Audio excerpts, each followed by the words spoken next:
In Oregon, there's nothing unusual about seeing a few spiders around. But the sheer number and behavior of eight-legged visitors in this home is far from ordinary. Every day I'm killing spiders. They were so fast and aggressive, it was getting scary. Tammy Adams, son Jared, and fiancé Kevin are starting to get concerned.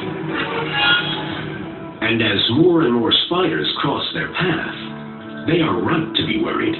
Oftentimes, spiders will bite when they feel threatened. And that happens a lot when people pick up, say, an item that's been laying on the floor, put their hand into a box or a wood pile, or if that spider crawls into bed and they roll over on it.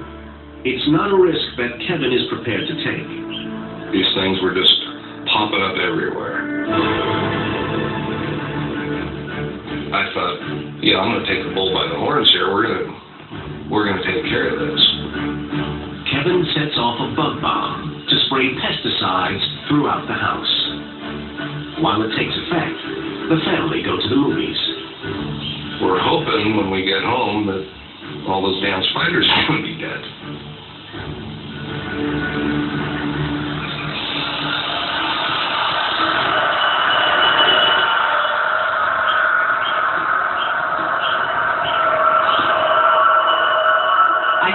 The amount of dead bugs that were all over the place.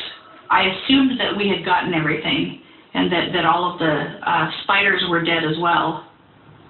It seemed to have worked like a charm. I was husband guy. I had done the job.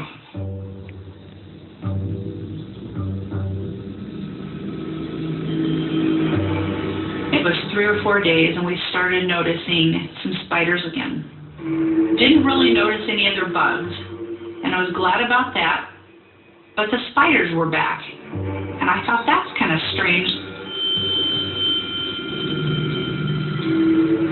The spider numbers increased by times 4. All of a sudden they're everywhere. Everyone notices something curious about the spiders returning to the house. What we began to notice is we're seeing less variety of spiders and more of one particular type of spider. And these dominant spiders aren't the friendly type. I woke up and I had this burning, stinging sensation in my elbow. I didn't know what was going on. I was kind of confused. It was red and really angry looking with a dark dot in the center of it. I mean, it hurt looking at it. Over the next few days, Jared's elbow gets worse. It just got so swollen that I was squeezing all this pus and everything out of it. It was green and just terrible looking. It was probably the grossest thing I've ever seen just coming out of my body. Tammy takes Jared to a hospital to be checked out. It's bad news. This is a spider bite. The doctor said the type of bite this is could be very dangerous because of it getting infected so quickly. Jared's put on a course of strong antibiotics, and the bite slowly improves. But with hundreds of spiders now making themselves at home, Tammy and Kevin are getting worried. They call an exterminator, who heads straight for the crawl space under the house.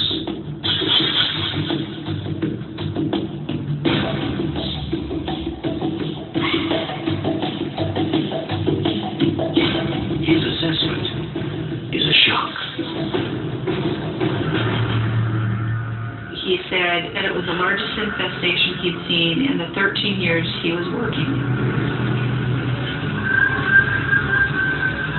He said that they were hobo spiders. These are not good spiders to have in your house. There's a reason hobo spiders have a nasty reputation. A hobo spider bite can be a secondary infection from maybe bacteria that they're carrying on themselves or that we pick up from somewhere else. Hobo spider bites can be pretty nasty.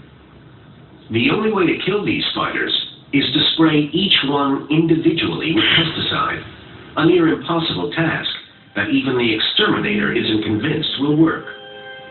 He just warned us that it was not going to get rid of those spiders. It might lower the amount that we see, but it wasn't going to get rid of them. But the exterminator does give Tammy a useful tip. The yard's most attractive feature, its trees, provide hobos with a perfect breeding ground. He advises her to cut them down. I did contact the landlord and let him know, and he wasn't willing to alter anything at the house. I just think that he thought that I was some hysterical woman being scared of spiders or something. But Tammy's Oregon home is on the front line of an invasion of hobo spiders that's spreading throughout the Northwest. Oregon is finding higher numbers of hobo spiders. They like moist, humid conditions. It's a perfect environment for them. But it's not just the land around their house that's contributing to the increasing numbers of spiders. Kevin's well-intentioned bug bomb has made the situation inside their home worse. One of the things that will lead to large numbers of hobo spiders inside of a home is actually reducing other insects that compete for food. So indiscriminate spraying of pesticides will then cause a huge increase in hobo spiders. Basically, I just gave them free reign of the house, handed them the keys. Here you go, guys. It felt like that this wasn't the end of it. Something bad was going to happen.